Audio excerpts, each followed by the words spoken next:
আসসালামু আলাইকুম। তো বন্ধুরা সবাই কেমন আছেন? তো আশা করি সকলেই ভালো আছেন। তো আজকে আপনাদের মাঝে নতুন আরেকটি ব্লগ ভিডিও নিয়ে আসলাম। তো আজকের ব্লগটি হচ্ছে রজনীগন্ধা ফুল। তো রজনীগন্ধা ফুল আপনারা কিভাবে চাষ করবেন তা নিয়ে কিন্তু আজকের ব্লগ ভিডিও।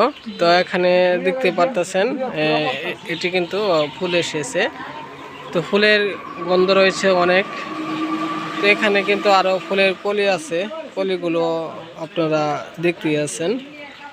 তো এই রজনীগন্ধা ডালগুলো দেখেন, তো আপনাদেরকে দেখাবো। তো ডালগুলো দেখতে আছেন, এক একটি ডালে কিন্তু অসংখ্য পরিমাণে ফুলের কলি এসেছে। তো এখানে আরো কলি রয়েছে, তো এখানে দিয়ে দেখতে আছেন আরো ফুলের কলি।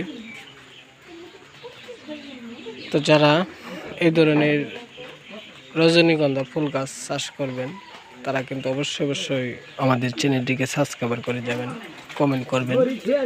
তো আমরা কিন্তু অনেক কষ্ট করে আপনাদের এই ভিডিওগুলো তৈরি করে থাকি।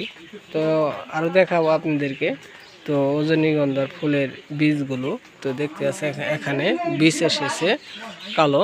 তো এখানে দেখতে আছেন আরও অসংখ্য পরিমাণ ফুলের কলি এসেছে। তো যারা চাষ করবেন তারা কিন্তু অবশ্যই আমাদের চ্যানেলটিকে সাবস্ক্রাইব করে যাবেন, কমেন্ট করবেন। তো অনেক পরিশ্রম করে আপনাদের জন্য এই ভিডিওগুলো তৈরি করে থাকি। তো আমাদের ভিডিওতে হোয়াটসঅ্যাপ নাম্বার দেওয়া রয়েছে, সেই নাম্বারে যোগাযোগ করে যাবেন। তো যোগাযোগ করলে আমরা আপনাদেরকে বলে দিব কিভাবে আপনারা এই রজনীগন্ধা ফুল গাছ চাষ করবেন। তো সকল বন্ধুদেরকে আমার এই রজনীগন্ধা ফুল গাছের ভিডিওটি দেখার জন্য ধন্যবাদ। তো আবারও দেখা হবে আপনাদের মাঝে নতুন কোনো ব্লগ ভিডিও নিয়ে। আসসালামু আলাইকুম, সকলেই ভালো থাকবেন, ধন্যবাদ।